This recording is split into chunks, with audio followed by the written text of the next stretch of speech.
Welcome to Wellspring on the Air. I'm Lindsay Steffen, a licensed mental health counselor at Wellspring, and I'm here today with Tova, our founder and president.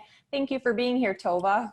Thank you for doing this with me. I think we have an important topic today. We're going to be talking about suicide. It's important that we tune into it so we're able to take actions and for people we love and people around us, or for ourselves if we find ourselves there.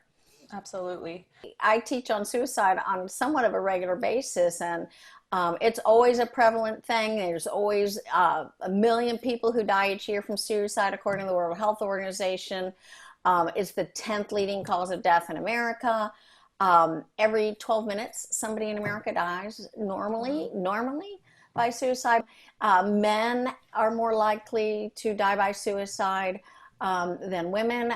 Women have proportionately more attempts relative to their deaths, but men by far succeed more. We don't really know all the reasons for that, but we can get to some of that later. I do think it's important to note that American Indian men are even higher than white men, but it's those white men and those American Indian men who are struggling the most for a variety of reasons. It doesn't discriminate by age. We actually don't call it suicide if it's under 5 years old, which is terrifying that a little tiny child could do this. But there are even statistics for 5 to 14-year-olds all the way up to 85 and plus. And so every age has people who do die by suicide. Wow. So I think we talk about suicide, we hear about suicidal ideation, these different terms, but I think it'd be helpful for our audience to know, how do you actually define some of these things? So let's just start with the definition of suicide. What is that, Tova? Yeah, so the official one is when people direct violence against themselves with the intent to end their lives, and they die because of their actions. So that one's kind of self-evident, but I do think it's important that we think about the words we use, because like people say, oh, he committed suicide. That's actually no longer a very PC term, or even the term successful suicide. Those have negative connotations, but committing suicide makes it a crime. And so you commit a crime, and it is violence against yourself, and somebody did die, but people who are doing this are not trying to commit a crime. They're not killers. They are desperately attempting to escape something that for them is insufferable. And so we just want to take away those negative connotations when we talk about suicide. And so no longer we say death by suicide, not committed suicide. It would be how we would talk about it together. Yeah, and I can vouch for that even clinically with clients. Those who have had those suicidal thoughts or ideation, they don't see any other option. So of course, there's some cloudy thinking, mental health stuff going on, but it feels like the only way to find relief or to not feel these negative emotions is through death. And so think how severe how horrible you're feeling if that feels like the only option for you. So really, it should spark a lot of compassion in us, I believe. Yeah, and people who are left behind often feel like you did this to me, you abandoned me. And those are not really the thoughts of I'm going to abandon my family or get revenge on my family. It's really, they become so self-loathing and depression that they may assume people are better off without them, falsely assume. But they're not, again, trying to create harm to their family because they don't care about people or any of those things. Most suicidal people we find are deeply conflicted about ending their own lives. It's not something they want to do. It feels almost like a forced decision, are the kind of words I've heard. They just don't see an alternative. And that is so important to remember, because they're conflicted, like that's why we can intervene. That's why we can make a difference. If we can help them know there's a reason to stay alive, or there's hope for change, then we can enter in at that conflicted moment versus just assuming, well, they're suicidal, and that's kind of a myth. They're suicidal, so they'll find a way because they're determined. They're not determined. They just can't see a reason to get out of the situation they're in. So it's important. Right. What about suicide attempt? How would you define that? Okay, this is a good one because it's a potentially self-injurious behavior with a non-fatal outcome for which there's evidence of some intent to die. So we can have a suicide attempt that has no injuries. And so it's important to know that. So I had a client once who drove her car through a guardrail on a parking lot on like the fourth floor. Wow. And it hit a second guardrail and didn't go over. So she had no injury. Her car had a little injury, but she had no injury. Yeah. But that was definitely a suicide attempt. You know, there's evidence that she had an intent to die. So that's a Okay. suicide attempt. Okay. And what about ideation? We hear the term suicidal ideation. Yeah, it's kind of like the step before. It's like I'm thinking about it. And this is where we as therapists really take note, take action, know that this is a very, very big deal if someone's thinking about it. They may never make an attempt, but this is where we know we need to be worried and why we're doing this show. So it's the thoughts of engaging in suicidal behavior with or without the specific plan. It's, I wish I were dead. I'm thinking about it. I'm thinking about death or dying or leaving or if I weren't here. And there's this recurring theme of a thought life about not being here anymore by dying by suicide. Sure. And I think even there, it can be more passive or active. I see clients who have the, I just wish I wasn't alive, but they don't have a plan or an idea what to do. But it's just, if I died today, that would be fine. I'm so miserable. It's kind of that passive ideation we have to look for as well. It is. And then all the way up to I have an active plan with, you know, a gun in my room and it's loaded and I'm ready. And Right. you know, so that we have degrees of ideation for sure. Yeah. What about a gesture? Oh, go ahead. Go ahead. I was going to say a gesture, suicidal gesture. I know that's one we don't hear as commonly, perhaps. Well, and we want to get rid of that phrase because it really is a negative label. It's kind of dismissive. You didn't really mean it. It was just a gesture, like a cry for help or wanting attention. And we basically say, and I know you agree with this, if there's a quote gesture, if there is any of this ideation or attempt, it is real. Because if you need attention for that, there is a major issue happening. And even if it's quote manipulative, there's still a major issue because people who are in a good state don't do that. And so regardless, is worth taking very seriously and not dismissing. It's a dismissive idea. Oh, it was just a gesture. You know, they didn't mean it. It's severe and we need to treat it as such. Yeah, it's still a cry for help, no matter if, you know, whether it was a serious idea to do it or not, they're still asking for some intervention. Absolutely. Okay. What about non-suicidal self-injury? Well, I think it's important to know that you can do self-injury for reasons other than suicidal as the goal. So cutting is the most common where I cut myself. It's not really with an intent to die. It's an intent to release or express pain that I can't express in another way. Or it's an attempt to feel pain because I'm so numb because of things that have happened. So that's a little different. It's just as dangerous, just as important to be responding to. People who are self-injurious, they're doing dangerous behavior on a regular basis, whether it's their drug use or driving recklessly, all sorts of things, you know, but it may not, the point is you could have injury that you really wasn't about dying. It was about another goal. Right. But still Yeah. And I always watch those as a clinician because those can be, you know, stepping stones or steps towards then more severe ideation. But yeah, some people who cut or have self-injury, they're not thinking of dying. It's just that emotional release of pain, like you're saying. So, okay. Well, why should we be concerned about suicide attempts? That's kind of a, you know, that's a leading question. It is a leading question, but it increases the risk factors. So, adolescents make many, many more attempts than adults. So 8 per 100 adolescents will make a suicide attempt versus 10 per 100,000 for adults. So there are a lot of reasons young people, that they don't know that life could get better. So they often feel like it's worse than it is. They don't realize, they don't have enough life experience to know that it could go on, or they could get past this, they could love again, they could, you know, have a better year next year without bullies. You know, they lack a prefrontal cortex, which is the development of our brain that says I plan for the future. So there are a lot of reasons that is true, but suicide attempts are what you have to do to actually to die by suicide. See, I caught myself, to die by suicide. And so it is a predictor of a future. event where they are successful. Again, I don't want to use successful, where they die by suicide. So Yeah, it's hard because we've heard these words for years in enough. TV shows, culturally. And I know even as a practitioner, I have to rework my verbiage. Absolutely. I'm working at it. I teach this stuff, but Yeah.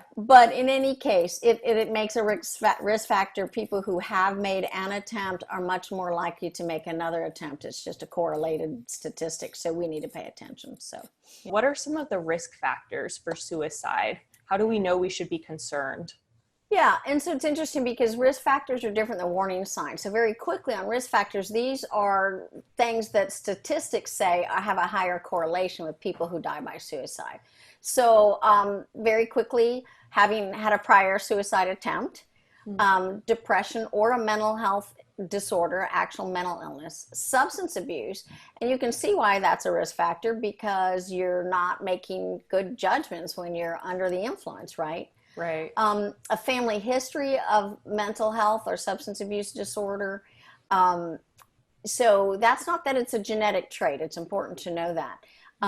But having a mental illness might be like bipolar disorder or obsessive compulsive disorder. Right. But then the secondly similar is the fifth one was a family history of suicide, and that has more to do with sometimes a belief system. Well, my mother did it, maybe it does run in the family. You know, it's almost a self-predictive thing. This is something that happens in my family, and so it can be normalized in some sort of not good way. Yeah.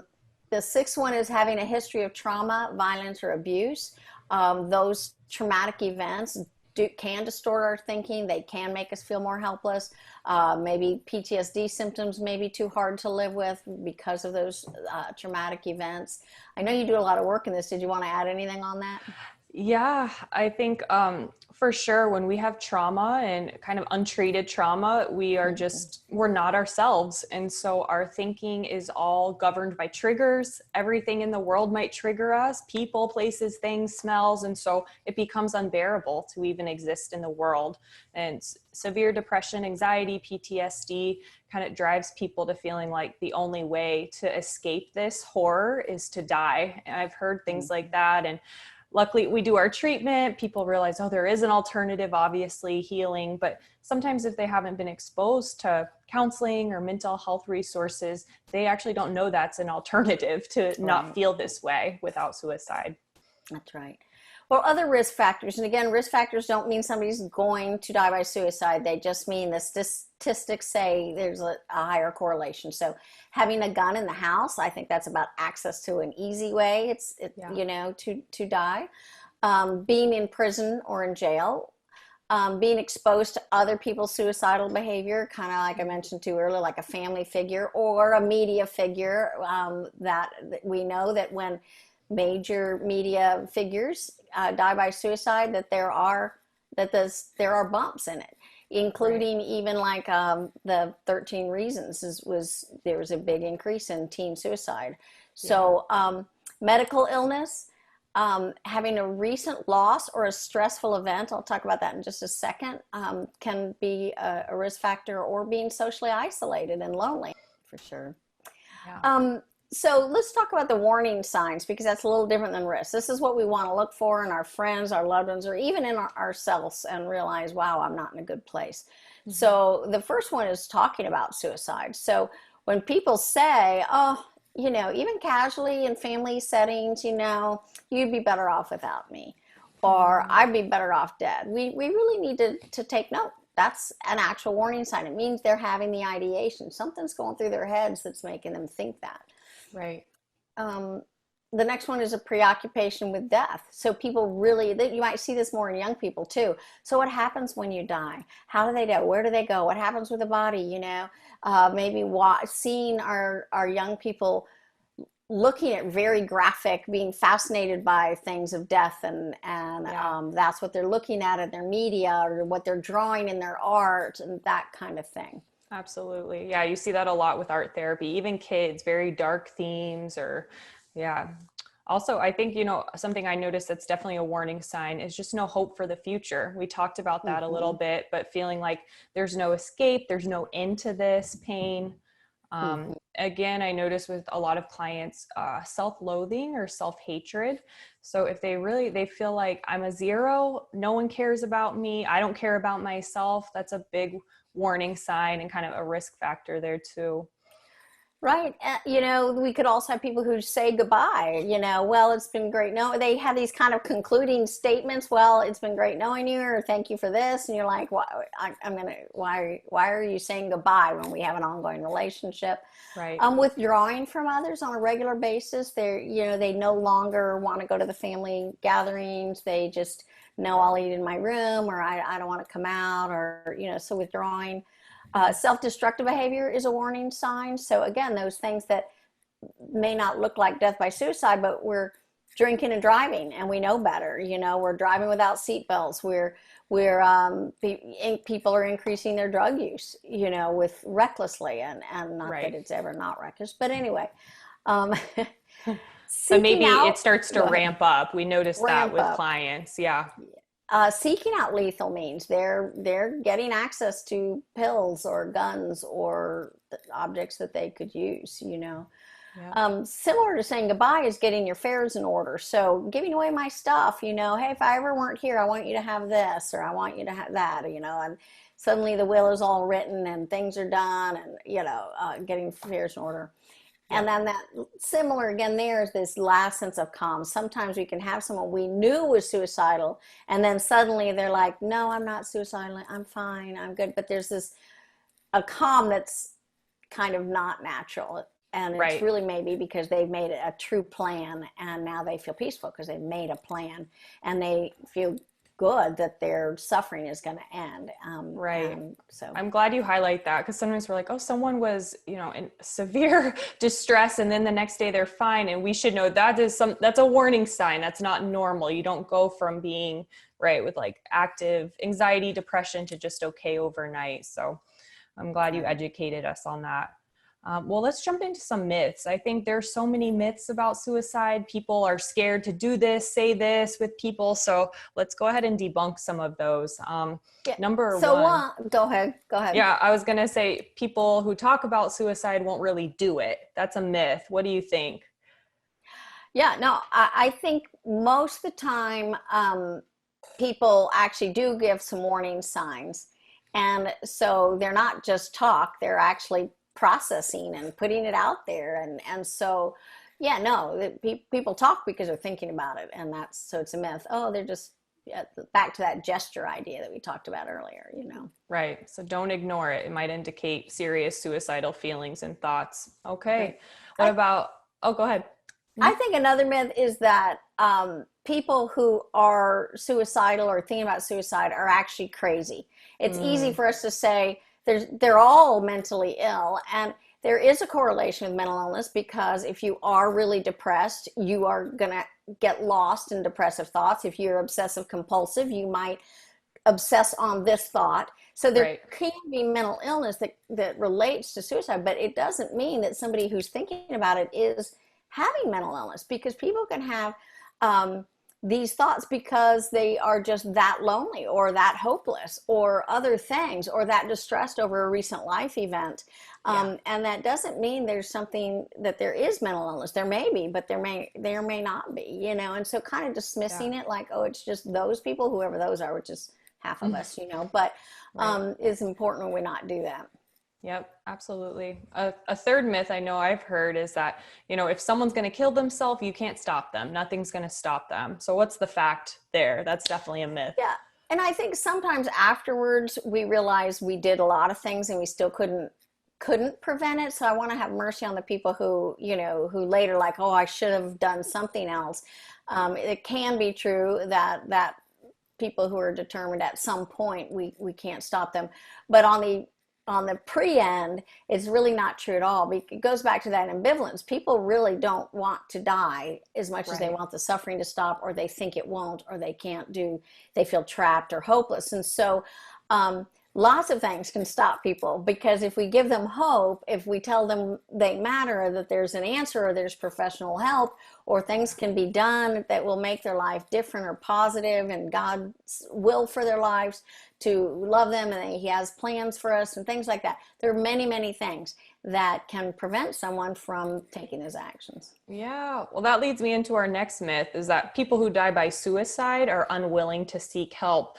But that is a myth, because we see that more than half of people who have committed suicide, or these studies of suicide victims, they actually sought medical help in the 6 months prior to their deaths. So Yeah. more than half, that's a population that is not wanting to die necessarily, but again, don't see another way out. Yeah, people do seek help. They may not get the right help, or they may not have been able to stick with it or afford it, or get into it, but it doesn't mean they're not trying in any way to do something different, Right. to make their lives better. Yep. So that leads us to our last myth, and this is one I really love to talk about. So talking about suicide might give someone the idea. That is so not true. So please tell us a little about that, Tova. Yeah, we don't give them an idea. They already have the ideas. What it does is it takes it out of a secret into something that can be handled and talked about. If we bring it up and they're like, no, I've never really thought about it, then it's like, okay, I was worried about you, and now I know not to be. And all Right. they know is that you care. But this idea that you're going to plant the idea, that if the ideas aren't there, they're going to be like, what are you talking about? And if the ideas Right. are there, they're going to feel so relieved that someone noticed and cares, and there's an opportunity to talk. The secret is very dangerous, so we need to move it out Yeah. of the realm of secrets into Yeah. the other. A little shout out to my parents of my teen clients. I think it's a big fear to ask their teens about those thoughts. But yeah, over and over, the teen, once they're in my office, they want to talk about that, because again, they don't want to die most of the time. So The overview is this: that why do people die by suicide, and how can we help? So they come in kind of categories. One is they die by suicide, they take an action to end their lives because they have unclear thinking. That is the mental health issue. They are depressed, and so their thinking isn't solid. All they can see is the negative. They have OCD, and they are stuck on the thought, or they're bipolar and they're swinging with a manic or a depressive state, or they're using substances, and so they're not in their right mind at the time. So the answer to unclear thinking and how can we help is to help them get professional help, because right. all of those need professional help. But that's not the only reason people make this choice. A second is that they have unbearable circumstances in their minds. That's how they see it. And again, it may not be mental illness at all, but they have a belief that their circumstances are unbearable. So we have this high rate of white men who die by suicide, right? Well, it's often following their exposure of a moral failure or a bankruptcy. It's their worldview of themselves. And if it falls apart for some reason, they believe my family's better off with my insurance money. My family is better. There's a belief they cannot bear the circumstances of the exposure. Right. It may be another unbearable circumstances might be abuse. So it might be a youth who's living with bullying, and they think that I can't bear this bullying anymore. Or abuse victims who are in their homes, whether it's an adult with a domestic violence or a youth, and it's like, I can't bear it anymore. Right. Another unbearable circumstance that can relate to suicide is life after a trauma or a loss. It's like, I cannot see my life with this change, without this person, with this event in my past, with this experience. I don't have a picture of myself. And this is just a normal stage of grief, because part of the grief process is eventually to be able to see yourself continuing after the loss. But some people don't get past that. Or a terminal illness. So all these things are unbearable circumstances. And how do we help those people? We give them love at the time, and we give them hope that life can go on. Absolutely. And when people are around and loving us really well, and life can go on, and they help paint that picture for us, honey, we can still love you even if you failed or went bankrupt. We can still be here for you even though this loved one's gone and others are here. And so that's what we do. And then the third broad category, besides unclear thinking, unbearable circumstances, the third one is a hopeless future. And in that one, again, the elderly, the isolated people in chronic illnesses, we need to give them hope that their life can still have meaning while they're here, while they're suffering to those around them. So I know I went through that really fast and we're past our time. Yeah. And I think, again, going back to that part, the hopeless future, we can hold hope for people until they have it again for themselves. So we'll wrap up for today. Thank you, Tova. And we will definitely, if you have any questions or concerns, reach out to Tova. She's very open to communicate with our audience. Her email is Tova, Tova, at wellspringmiami.org. Visit our website, wellspringmiami.org, and check out our other resources, podcasts. And we will just have to wrap up for today, though. We're out of time. So I'm Lindsay Steffen with Wellspring on the Air, because hearts and minds matter.